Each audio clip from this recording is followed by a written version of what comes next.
বিচার।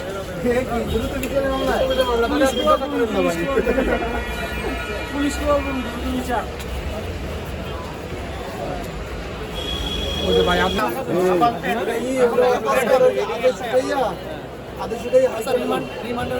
সমস্যা নাই, ওটা তো তুমি শুধু যে কথাটা আমি বলছি ওইটাই।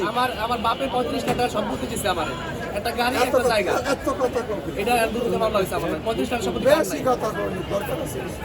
আচ্ছা শোনো, ওই যে আজকে আদেশ উঠেছি, আদেশ উঠে হাইকোর্টে এই করবো কথা বুঝছো।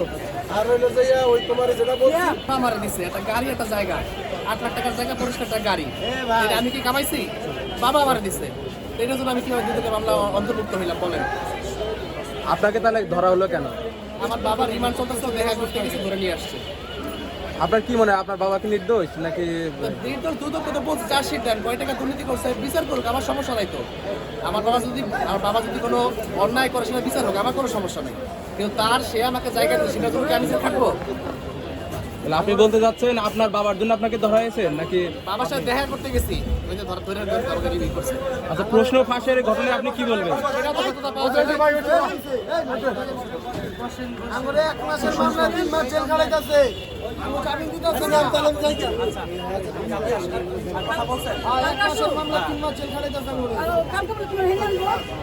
না না আর বিচার চালাই।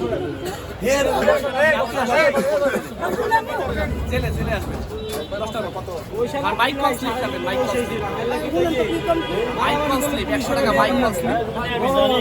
সবাই দোয়া করেন, আর যদি আসলেই বেআইনি কিছু করি আল্লাহ জানিয়ে সেটা বিচার করেন। তাহলে আমি গেলাম। শত কোটি টাকা আত্মসাৎ করার পর কিছু হয় না। 35 টাকা সম্পত্তি বাপে দিছে, এটার জন্য জেল থাকতেছে। 35 লাখ খেয়াল আচ্ছা, আসসালামু আলাইকুম।